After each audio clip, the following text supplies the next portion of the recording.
If you're a little more serious about videography or filming, you must have seen these. They are color checkers. We have the X-Rite Colorchecker Passport for video, and we also have the Pixel Perfect Color Checker card on this side. They look really similar, right? But they are actually priced really differently. I have the X-Rite priced at almost $200, and this one, the Pixel Perfect Color Checker card, it's only less than $20.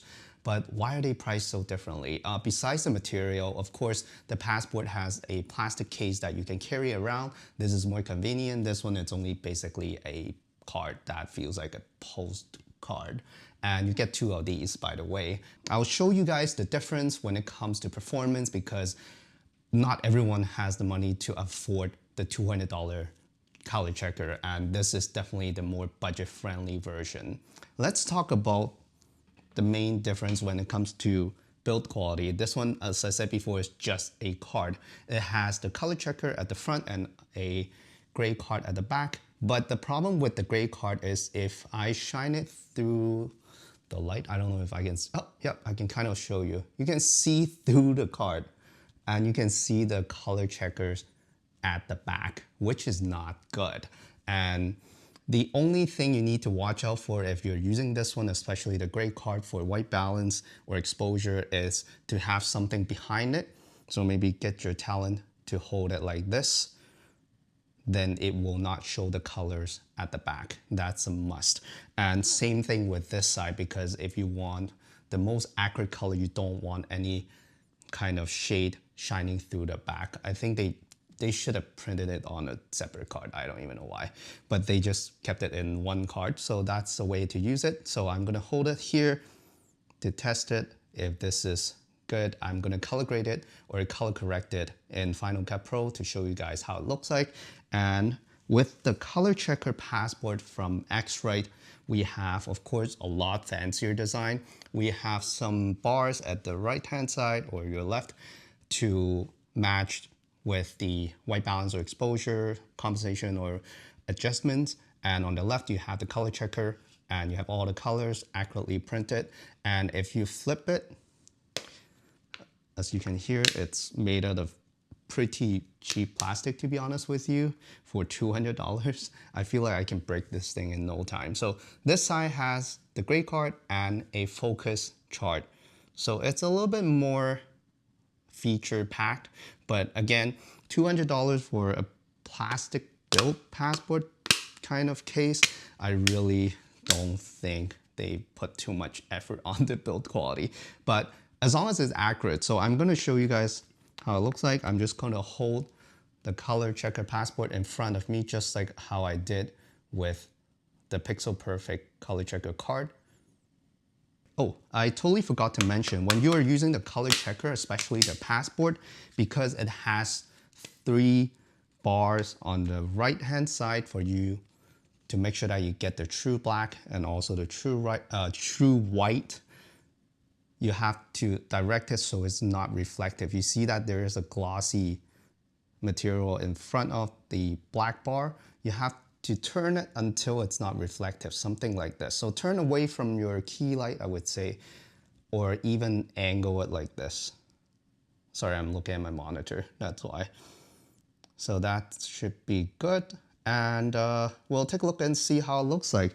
And also, I'm gonna put them side by side just to show you if the color checker from Pixel Perfect can actually match the colors compared to the $200 X-Rite Color Checker Passport for video.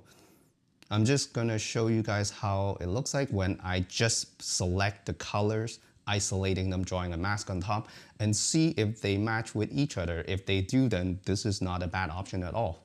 All right, let's jump to Final Cut Pro. All right, so we're now in Final Cut Pro 10. I have 2 similar clips, or actually identical clips, prepared for you guys, as you can see. And I can't show you the workspace because I'm using a dual monitor and I can only record one of the screens, which is the one that you're seeing right now with the bigger image and a better vector scope and all the graphs, of course. And just to save time, I have adjusted the exposure of the scene already. So this video is not going to be like half an hour long. Just want to make things simple. I'm just going to compare straight up the accuracy of the color palette in this part of the video. I have already drawn a mask over on top of each scenes, and you can see it right here. I have one set to the Pixel Perfect color palette, or color checker, not color palette, and the other one to the X-Rite Colorchecker Passport for video. So we can compare them directly side by side when we look at the vector scope. As you can see here, the vector scope is kind of everywhere for this color checker from Pixel Perfect because they have like all the colors kind of scattered. And I'm pretty sure this video, or no, this color checker is for photos, not mainly for videos, but that's okay. We can still kind of use it. I'm just gonna quickly bump up the saturation so you can see how the vector scope is reacting to it. And we have a lot of different colors. Let's see if I can isolate the ones that we use mainly. I can't really tell which one is which almost. Oh, I can see now. So this section should be the one that we use mainly for vector scope. As you can see, after I isolated this part of the color checker from Pixel Perfect, we have a much cleaner vector scope on the left-hand side right here.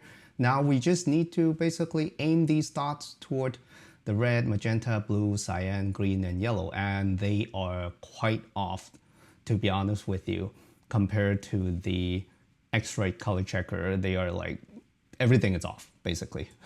But after adjusting it, hopefully it will still look the same as the Colorchecker Passport from X-Rite, so as long as it does the purpose.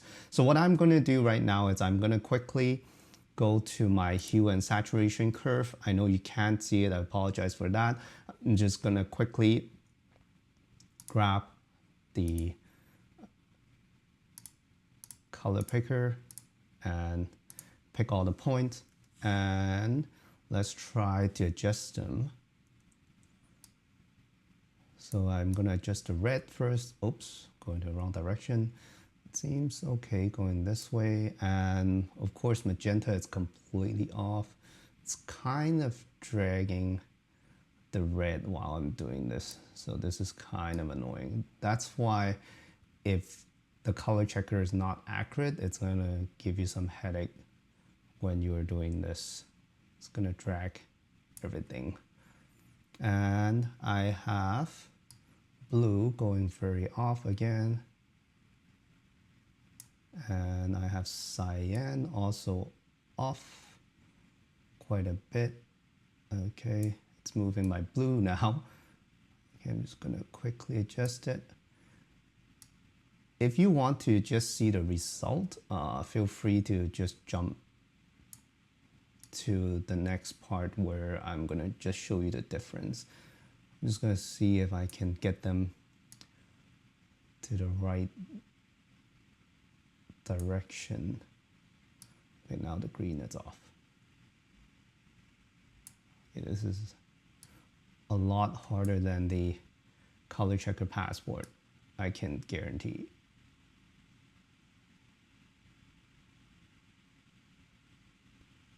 Okay, that's pretty much it. And I'm just gonna quickly also adjust the saturation of each hue. So I'm going to use my hue and saturation curve. I know you can't see it, I'm sorry for that. And I'm just going to quickly dial in to see if I can get them pointing with a similar strength. Okay, so the green one, it's really weak. And that's a really common thing when it comes to color checker or color, I should say not color checker, the color capturing capability of cameras. A lot of them are really weak at capturing green and cyan, so that's why you always have to bump that one up. That's just a quick tip from my experience. So I'm just gonna quickly dial them in to make sure that they're kind of the same. All right, so as you can see, they are pointing at sort of the right direction and it's halfway. I'm just gonna go back to my saturation and lower them accordingly just to make sure that it's not like super saturated. And I'm gonna turn off the mask right now and hopefully the image looks, oh, it's actually not too bad. Looking at this, it's actually not bad at all. Like the color accuracy compared to what I have seen like with my eyes, this is not bad at all. Like don't worry about the blown out like lights at the back. This is my first time color correcting this setup and all the lightings and everything. I did some adjustments, so you are going along with me on this like first time color correcting journey of this scene right here. I'm just gonna lower the exposure so it's not like crazy. And the saturation, I can actually bump it back up. Oh, okay. It's not bad.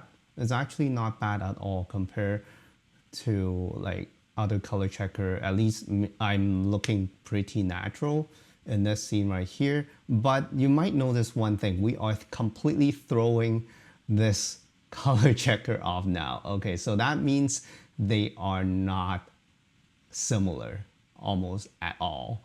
Like once you use this color checker, you are throwing the other color checker off completely. And you can tell because I can go back to the unedited kind of scene. This is the second one that I prepared. So this is the second one. This is how it looks like without color correcting. I'm gonna jump back. You can see that it's kind of throwing that color checker passport off. The yellow, it's kind of green now. So you can tell that they are different, but how different? Let's see how much it is affecting this color checker passport. I'm just gonna quickly reset my draw mask. I'm gonna draw a mask on the passport right now so you can see how it looks like after I use the color checker from Pixel Perfect. Wait, what is going on? Okay, now I can draw a mask over this and you will be able to tell how different they are. Okay, so this is with the passport. You can tell that by looking at the vector scope, we are throwing all the colors off. As I said, the yellow, it's going towards green, and cyan, it's also going toward green. So a lot it's going on with the green side, and the blue, it's kind of matching the magenta now, which is not good. We're pointing at like one general direction.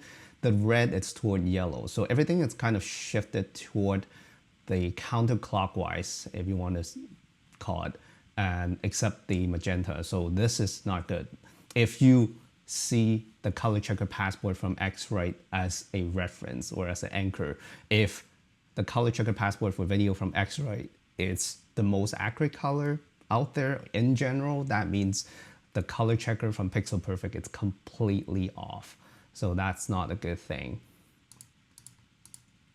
All right, let's turn this off. But oops, I totally forgot about the saturation. Oh, I can't do anything. Oh, yeah. But if you're only using this color checker for general purposes, I don't think it's too bad of an idea. I'm gonna quickly use the color checker passport to correct it as well, just to show you how it looks like. Okay, I totally reset the wrong draw mask. I'm just gonna quickly. This is an uncorrected footage. So I'm gonna use the passport to do the same thing.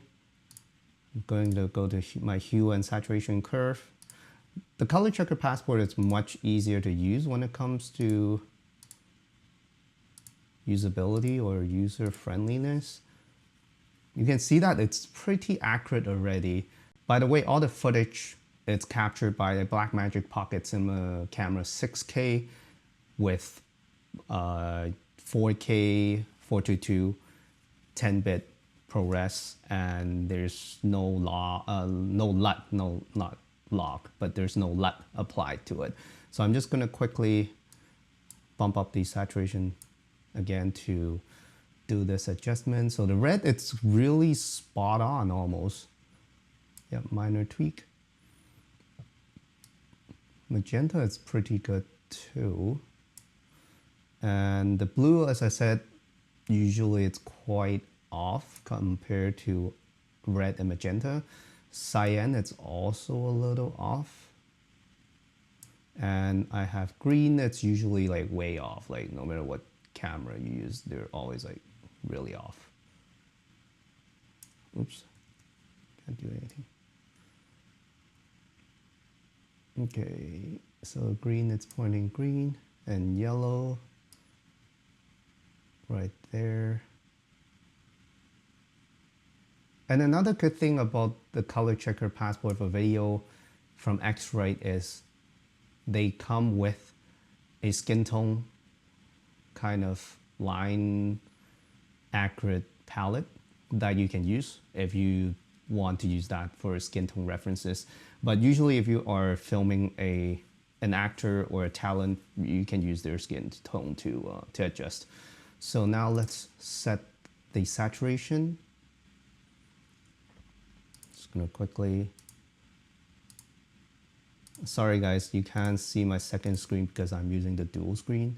So I just need to bump up the yellow a little bit and green a little bit. And a lot of cyan, because cyan it's really hard to capture with the camera, at least like consumer grade camera. And a lot of magenta. Okay, now I notice that my cyan is kind of off. So I'm just gonna quickly adjust that, and my green it's kind of off now. Yep. You basically just need to pay attention at the cyan and green for most of the cameras.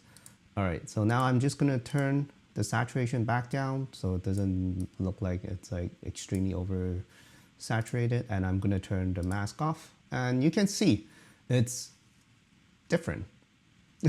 quite different if you do it side by side. This is with the Pixel Perfect Colorchecker, a lot of green in there for some reason, and this one is the Colorchecker Passport. It's much lifelike. So this is with the Passport, this is with the Pixel Perfect Colorchecker.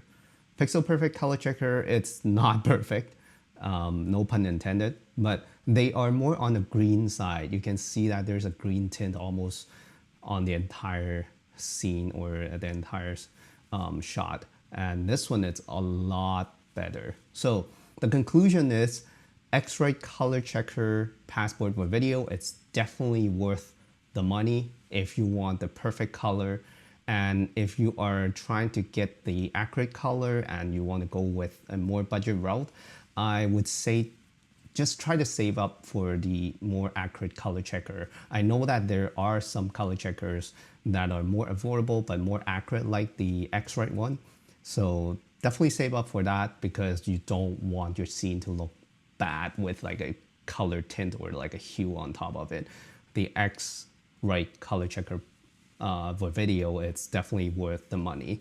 And yeah, I just want to show you guys the differences and show you guys if it's worth the money to invest into the X-Rite, and if it's okay to get the Pixel Perfect. It's okay if you're not like super picky, and just be careful to get rid of that green tint. Maybe use magenta to balance it, and that should be good enough. But other than that, stick with the X-Rite or anything that is a little bit more color accurate. And of course, the X-Rite Colorchecker Passport, it's more convenient when it comes to carrying it around, because the other one is just a postcard board and it's super fragile. I don't think it will last for as long as, even compared to the not as good plastic build of the X-Rite Passport. So definitely check them out, and I'll leave the product links in the description below if you guys are interested. And that's it. I'll see you in the next one. Thanks for watching.